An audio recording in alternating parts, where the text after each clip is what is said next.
tambo zinaendelea, lakini yote tayari yatazungumzwa na yatasemwa. Ila je, vipi kuhusiana na kile kinachodaiwa kwa sasa kwa mwekezaji wa klabu ya Simba kuwapa ahadi kwamba endapo watafika fainali tena kwa kuleta kombe la shirikisho kwa mara ya kwanza, ikiwa ni historia isiyowahi kutokea katika soka la Tanzania, klabu ya Simba itakuwa imeweza kufanya kitu ambacho kitakuwa katika mioyo ya mashabiki haitokuja kusaulika. Nembo ya taifa itakuwa ni klabu ya Simba, licha kama kwa klabu Yanga ambayo na yenyewe ilifanikiwa kucheza michuano hiyo na kufika hatua ya fainali wakiweza kucheza dhidi ya USM Alger, ambapo kila mmoja alitamani iweze kuwa vile ambavyo watu waliamini kwamba inawezekana kombe la shirikisho likaja katika ardhi ya Tanzania. Na kutoka kwa semaji la Simba, semaji la CAF Ahmed Ali amekuwa akiamini kile ambacho tayari kinadaiwa sasa hivi na mwekezaji wa klabu ya Simba ambaye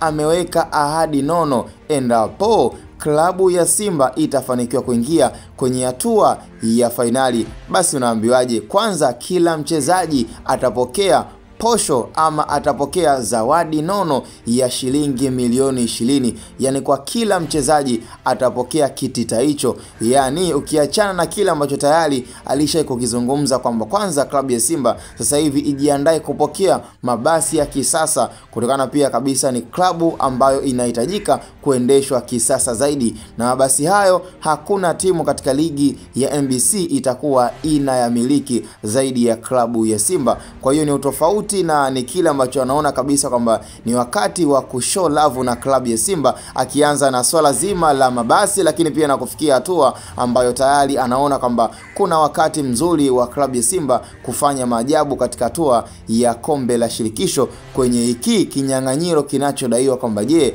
nani atafika kwenye hatua ya fainali? Je, ni Stellenbosch ya South Africa ama ni Simba Sport Club ya Tanzania, ambapo mpaka sasa hivi na mpaka muda huu asilimia ziko kwa klabu ya Simba, na hata kutokana pia na zile odds kwa wale wapenda kubeti, basi nafikiri Simba ipo kwenye wakati mzuri wa kuonekana kwamba ina nafasi ya kutosha kuweza kumfunga Stellenbosch kutokea South Africa. Kwa hiyo ni swala ambalo kila mmoja anasubiria, je, itakuwaje ama majabu gani yatakayotokea, lakini kwa imani inayozidi kurutuma ni kwamba Simba Sport Club anavuka kama kawaida kuelekea katika hatua ya fainali, na huku tukiwa tunazidi kuamini kwamba fainali itakuwa ni zidi ya watu wawili, Simba Sport Club zidi ya RSB Berkane. Yani hayo ndo yanatutuma mpaka sasa hivi, na ndo utabiri mkubwa unaoonekana katika midomo ya wanasoka wengi na wachambuzi wengi hapa Afrika na Tanzania.